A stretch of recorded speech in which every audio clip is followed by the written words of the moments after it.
Bom, nós vamos seguir com a nossa reportagem. O repórter Misael Mainetti segue acompanhando todos os detalhes, tem atualizações e apurações a respeito. Misael, você conversou com o presidente do PL, tem apurações a respeito disso? Sim, Danúbia, o presidente do PL, Valdemar Costa Neto, não está em Brasília.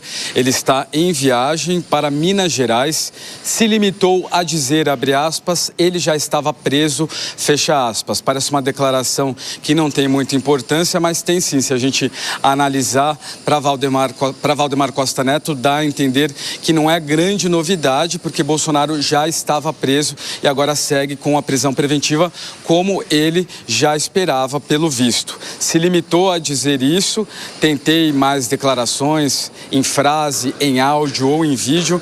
Por enquanto, o presidente do PL deu apenas essa declaração, ele que é o chefe aí máximo do Partido Liberal. Também temos uma nova declaração, essa exclusivamente para a Jovem Pan, da senadora Damares Alves, ela que é do Republicanos, do Distrito Federal. Ela disse o seguinte em áudio para mim, que ela discorda da manifestação, que a vigília seria para fuga, conforme informa a decisão. Para ela, isso não é justo. Ela diz que Bolsonaro não é covarde, que se tem um homem corajoso, se chama Jair Bolsonaro. E ela diz que ele foi preso injustamente e que ele é corajoso por enfrentar o sistema e que ele não precisa de cartinha para fugir e que isso já aconteceu no Brasil em outros momentos. Ela também menciona que decidiram prender o ex-presidente no sábado porque Lula está fora do Brasil e isso vai causar comoção. Ela disse também, segundo motivo, que a COP30 já acabou e que, na opinião dela, ninguém vai para Belém, no Pará, para fazer manifestações. Então, que isso daí tudo seria uma manobra para conseguir repreender as manifestações, pelo menos ali com forças maiores, com autoridades maiores.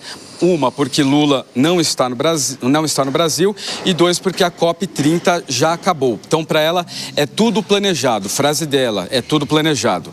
E ela disse que precisavam de pretexto e encontraram. O pretexto para ela é essa oração, esse pedido de vigília por parte de Flávio Bolsonaro. Ela também disse, já sabíamos da decisão de Alexandre de Moraes, espero que a vida e a saúde dele sejam preservadas. Na semana passada, Damares Alves disse que depois da visita da chefe de gabinete de Alexandre de Moraes a Papuda, para ela já era uma certeza que Bolsonaro seguiria para Papuda. Ainda não aconteceu, mas a gente vê esse primeiro movimento, de prisão preventiva pela Polícia Federal, mas ela ainda continua acreditando que o ex-presidente siga para o complexo da Papuda, que fica em Brasília. Consegui conversar também com uma fonte próxima ao governo PT, que disse que geralmente o presidente Lula tem pedido que ministros do governo não se manifestem, que quem tem ofertado mais são os parlamentares. A gente vai acompanhar se a gente vai ter realmente manifestações dos ministros, se esse comentário dessa fonte de dentro do PT faz realmente sentido. Também diz que pode acontecer devido à repercussão, mas ministros têm ficado mais quietos sobre a prisão de Bolsonaro. Ainda é cedo, é lógico, uma prisão, a gente foi pego de surpresa aí, que aconteceu logo pela manhã, mas ainda não vimos muitas manifestações da base do governo, apenas de Lindenberg e Farias, poucas manifestações. Tentei contato com Edinho Silva, presidente do PT, e sigo aí tentando contato com mais líderes partidários a respeito dessa prisão do ex-presidente Jair Bolsonaro. Danúbia e Matos. Muito obrigada pelas suas informações, Misael. Eu chamo de volta para a nossa conversa Felipe Dávila. Dávila, eu queria começar conversando com você a respeito de... Era esperada essa reação, essa declaração de Valdemar Costa Neto? Sim, mas o ponto mais importante agora, Danúbia, o que vai acontecer nos próximos dias? Certamente, o tema da anistia ou da dosimetria vai acelerar a aprovação no Congresso, porque, na verdade, esta atitude de Alexandre de Moraes mostra mais uma vez esse poder arbitrário do Supremo Tribunal Federal, e isso cria espaço político para a votação da dosimetria, como já estava planejado. Então, eu entendo que isso pode acelerar o processo político. Aí a grande questão é saber se o Congresso Nacional aprovar este projeto, o que acontecerá no Supremo. Se o Supremo vai declarar ou não inconstitucional a decisão do Congresso. Ou seja, a prisão de Jair Bolsonaro vai aumentar a tensão política entre o legislativo e o poder judiciário, principalmente em torno da questão da anistia ou do projeto de dosimetria que hoje é relatado pelo deputado Paulinho da Força. Valeu, Luiz Felipe Dávila. Quero ouvir agora a Ana Beatriz Hirsch. Ana Beatriz, então, nós tivemos aí o doutor Delmanto conversando conosco, né? Não há como possibilidade de recurso, essa audiência de custódia vai saber as condições que ele foi levado lá para a sede da Polícia Federal e praticamente já há antecipação, o próprio presidente Valdemar da Costa Neto dizendo, então, que era aquilo que todos esperavam, então, praticamente é o início do cumprimento da pena mesmo, Ana. Pois é, Marcelo, mas na verdade não é o início do cumprimento da pena, pois se trata de uma outra ação penal, o que mostra a fragilidade da nossa democracia e do que nós estamos vivendo nesse momento.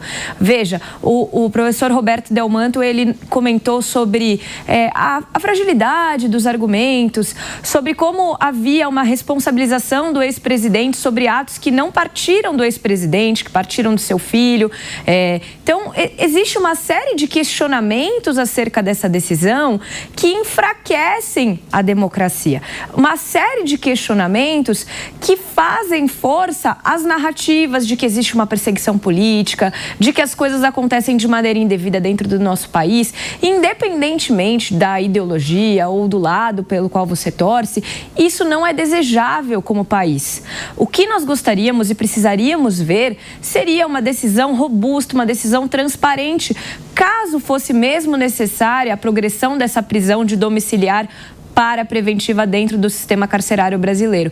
E, mais uma vez, nós estamos vendo uma série de pequenas falhas, de pequenas lacunas que vão fazer com que essa tensão que Luiz Felipe Dávila menciona entre o Poder Judiciário e o Poder Legislativo apenas cresça. Estamos às vésperas do fim do ano que vem teremos um ano eleitoral e o Congresso deveria estar preocupado com outros temas do país. Faz praticamente um ano que a gente só fala desse julgamento, que a gente só fala de cada etapa do que acontece, enquanto o Brasil espera, aguardando como se fosse um filme. Quero ouvir o Fábio Piperno também nessa programação especial dentro do Jornal da Manhã. A prisão de Jair Bolsonaro hoje às 6 horas lá em Brasília, está na sede da Polícia Federal. Daqui a pouco voltaremos, claro, com a informação ao vivo lá diretamente da sede em Brasília. Piperno, de fato essas condições aí técnicas, como disse a Ana, né, estão estabelecidas, não estão? De fato isso atrapalha todo esse andamento, essa discussão da perseguição jurídica mesmo em relação a Jair Bolsonaro? Claro que em relação a suposta perseguição jurídica vai ser um argumento que, principalmente a direita mais radical, vai usar e vai usar insistentemente. Mas me parece também que o STF ele toma uma decisão antecipando algo que ocorreria em mais ou menos uma semana, 10 dias talvez, embora aí a gente esteja falando de processos diferentes. Mas veja, as suspeitas que cercaram essa decisão do STF de hoje, elas rondam, elas têm como epicentro um personagem que acaba de ser condenado a 27 anos por 5 crimes. E em um deles, inclusive, havia também um cenário de perturbação da ordem lá atrás. Mas, deixando isso de lado e olhando para frente, o que pode acontecer a partir de agora? Bom, primeiro que eu acho que ainda bem que a senadora Damares ela não ganha a vida como roteirista, porque realmente ela tenta entrelaçar uma série de argumentos que me parece que não trazem muita conexão entre eles e só faltou exatamente, enfim, carimbar tudo isso de uma teoria da conspiração. Segundo, o projeto da anistia já está bastante esvaziado, né? Inclusive, há muito tempo o deputado Paulinho não se manifesta mais sobre isso, o deputado Paulinho da Força, que transformou o que seria o projeto da anistia por uma tentativa de mudança da dosimetria né, do que vai ser aplicado, beneficiando, sobretudo, aquelas pessoas que foram presas no 8 de janeiro. Depois disso, e não é fácil chegar a esse consenso, a um texto, a um formato final para esse texto, isso ainda teria que ir para o Senado. E no Senado também me parece que as chances seriam bastante exíguas aí, né, desse texto prosperar. Agora, é muito importante também que a direita mais lúcida, a direita realmente democrática, ela abandone essa espécie de síndrome de Estocolmo que por boa parte, que por muito tempo aprisionou o bolsonarismo. O bolsonarismo vai ficando cada vez mais confinado. E é importante, se a direita olhar para frente, vai haver uma eleição ano que vem, e caminhar agora pelas próprias pernas, respeitando, sobretudo, as regras do jogo, coisa que o bolsonarismo mais duro nem sempre fez muita questão de respeitar.